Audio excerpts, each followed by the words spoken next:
अपनी इस पुस्तक में मैकियावेली ने कहा कि मनुष्य जो है वो प्रकृति से बहुत ही निकृष्ट और दुष्ट प्राणी है। उसकी प्रकृति ही ऐसी है कि वो बहुत ज़्यादा निकृष्ट और दुष्ट प्राणी है।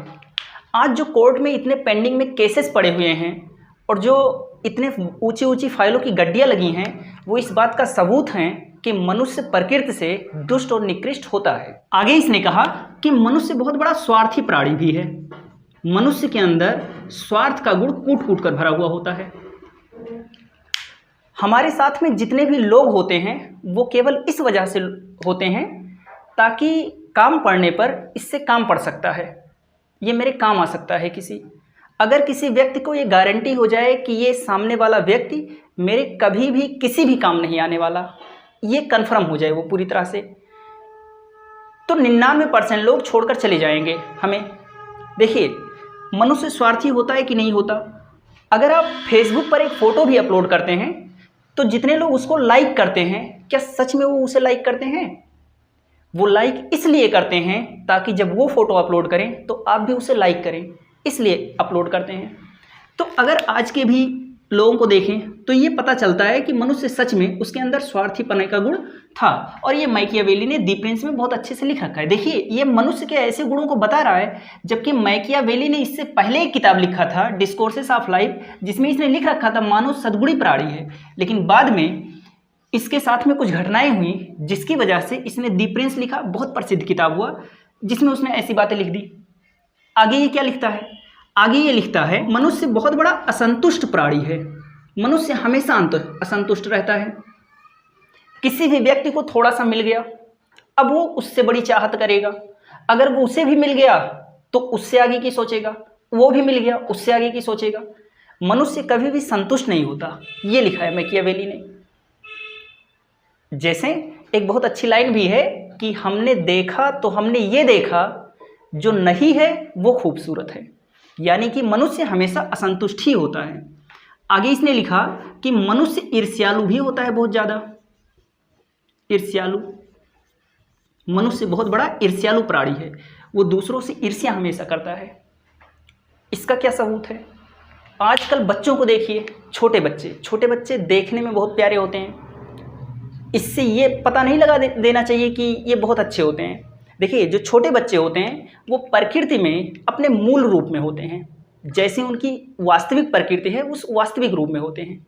अब बच्चों को ध्यान से ऑब्जर्व कीजिए, क्या वो बहुत दयावान होते हैं? नहीं होते। क्या वो बहुत बड़े सहिष्णु होते हैं? नहीं होते, कुछ भी सहन नहीं करते। किसी छोटे बच्चे से उसका खिलौना ले लीजिए, फिर समझ में आता है कि वो कितना बड़ा ईर्ष्यालु टाइप का आदमी है। या फिर उसकी माँ की गोद में कोई दूसरा बच्चा जाए, फिर देखो वो क्या करता है। ये सब मैकियावेली ने लिख रखा है।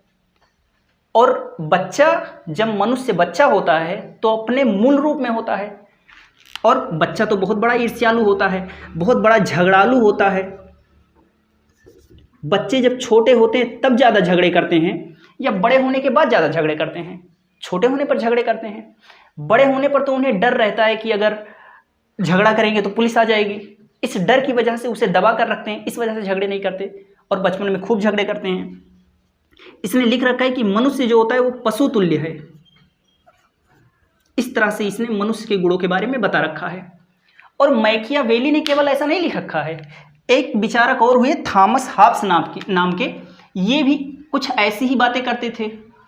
थॉमस हॉब्स, अगर हम कार्ल मार्क्स को पढ़ें, ठीक से पढ़ें, तो उनके भी विचारों में हल्का हल्का यही सब झलकता है कि वो भी मानते हैं कि मनुष्य जो होता है वो कैसा होता है, वो इसी टाइप का आदमी होता है। यानी कि कार्ल मार्क्स भी इससे सहमत हैं। लेकिन क्या मनुष्य ऐसा ही होता है? एक और विचारक हुए। वो विचारक कौन थे? उनका नाम था जॉन लॉक। जॉन लॉक ने लिखा कि मनुष्य कैसा प्राणी है, मनुष्य के अंदर केवल अच्छाइयाँ ही होती हैं। मनुष्य एक नैतिक प्राणी है। उसने कहा मनुष्य के अंदर बुराई होता ही नहीं है। बुराइयाँ, मनुष्य जब पैदा होता है तो वो जिस माहौल में रहता है, जिस जगह पर रहता है, उस जगह के कारण वो अनैतिक हो जाता है, उसके अंदर अनैतिकता का गुण आ जाता है। वो जब लोगों को देखता है, इस दुनिया को देखता है, यहाँ पर होने वाले अत्याचारों को देखता है, तो उससे सीख कर अनैतिक होता है। वरना वो प्राकृतिक रूप से, मूल रूप से मनुष्य जो होता है वो नैतिक प्राणी है। और इसका सबूत क्या देते हैं? इसका सबूत देते हैं कि जब कोई आदमी, कोई भी व्यक्ति अगर ऐसा ही होता, अगर कोई व्यक्ति ऐसा ही होता, तो कोई व्यक्ति जब कुछ गलत काम करता है, कुछ पाप करता है, कुछ खराब काम करता है, तो उसे पछतावा क्यों होता है? अगर मनुष्य ऐसा ही होता तो उसे कभी पछतावा होना ही नहीं चाहिए। लेकिन मनुष्य जब भी कोई गलत काम करता है तो उसे पछतावा होता है, और पछतावा होना ही इस बात का सबूत है कि मनुष्य प्रकृति से नैतिक है। ये कौन कहते हैं? जॉन लॉक कहते हैं। इसके बाद में ये कहते हैं कि अच्छा, वैसे भी अगर देखिए, अगर मनुष्य अच्छा ना होता, उसके अंदर कोई भी अच्छाई ना होती, तो रोड पर चलते हुए हम लोग कह देते हैं कि यार अपना बाइक का जो स्टैंड है उसे ठीक कर लो। अब मेरा उससे क्या स्वार्थ है? मैं उसे पहचानता भी नहीं, मैंने उसे बता दिया ताकि उसे चोट ना लग जाए। ये मनुष्य के अंदर अच्छाई का गुण है, ये इसका सबूत है। अगर मनुष्य बुरे ही होते तो देश में तो बुद्ध, गांधी, भीमराव अंबेडकर, एपीजे अब्दुल कलाम जैसे व्यक्ति कभी नहीं पैदा होते।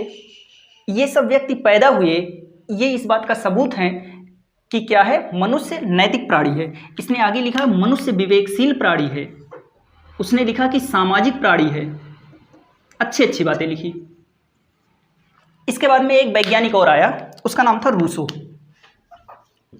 रूसो ने खूब दिमाग लगाया कि मनुष्य कैसा होता है। रूसो ने खूब दिमाग लगाया। दिमाग लगाने के बाद इसने क्या लिखा?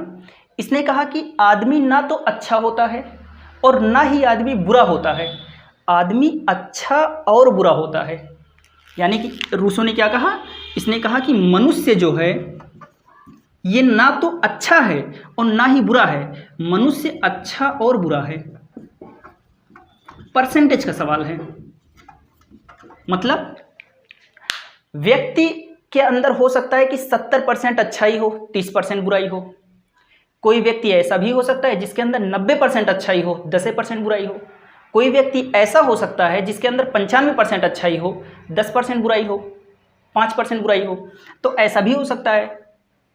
तो रूसो ने क्या कहा? कहा कि मनुष्य ना तो केवल बुरा होता है, ना ही केवल अच्छा होता है, मनुष्य अच्छा और बुरा होता है। इस तरह से बात इसने लिखा। कहा कि जो व्यक्ति है जब वो पैदा होता है, ये रूसो कह रहा है व्यक्ति जब पैदा होता है तो उसके अंदर बुरे गुण, खराब प्रकृति ज़्यादा होती है, 80% होती है, और जो अच्छे गुण हैं वो कम होते हैं। अब मनुष्य जब अपना पूरा जीवन जीता है तो किस परिवेश में जीता है? वो परिवेश, वो माहौल उसके अगर अच्छे गुणों को ही अगर फोर्स कर रहा है, आगे बढ़ा रहा है, तो वो व्यक्ति क्या करता है? अपने अच्छे गुणों को बढ़ाते बढ़ाते बढ़ाते बढ़ाते एक ऐसा व्यक्ति बन जाता है कि उसके अंदर 98% अच्छाई है, केवल 2% बुराई है। आदमी के अंदर भूलने का भी तो गुण होता है। जब आदमी पैदा हुआ था तो बुराई 80% थी, अच्छाई 20% थी, लेकिन उसने जैसे जैसे जीवन जिया तो उसे ऐसा परिवेश मिला कि उसके अच्छे गुणों को ज़्यादा फोर्स मिला, ज़्यादा उसे प्रोत्साहन मिला, और अच्छे गुण उसके बढ़ते बढ़ते ज़्यादा हो गए, और बुरे गुण दबाते दबाते इतने दब गए कि वो ना के बराबर रह गए। और मान लीजिए कोई व्यक्ति ऐसा है जो पैदा हुआ, उसके अंदर 80% अच्छाई थी, 20% बुराई थी। अब वो डाकू के यहाँ पैदा हो गया है। अब डाकू के यहाँ वो सारा माहौल देखेगा तो उसके अंदर की जो बुराई है वो और बढ़ जाएगी, जिससे वो और बुरा हो जाएगा। यानी कि रूसो ने क्या कहा? रूसो ने कहा कि मनुष्य ना तो अच्छा होता है ना तो बुरा होता है, मनुष्य अच्छा और बुरा होता है, और उसका परिवेश निर्धारित करता है कि मनुष्य अच्छा होगा या बुरा होगा। परिवेश अगर अच्छा मिल गया तो उसके अंदर की अच्छाई बहुत बढ़ जाएगी, अगर परिवेश बुरा मिल गया तो उसके अंदर की बुराई बहुत ज़्यादा बढ़ जाएगी। इस तरह से कहा। और ये तो मैंने पश्चिम के विचारकों की बात कर ली। अगर आप भारत के विचारकों की बात करें, भारत के विचारक, तो भारत के सारे विचारक, चाहे पुराने विचारक हों या फिर नए विचारक हों, सारे के सारे विचारक यही बात कहते हैं, जिस बात को रूसो ने कहा है। तो भारत के सारे विचारक इसी बात से सहमत हैं, इसी पर आज तक सहमति है। तो मनुष्य कैसा होता है आप लोग जान गए।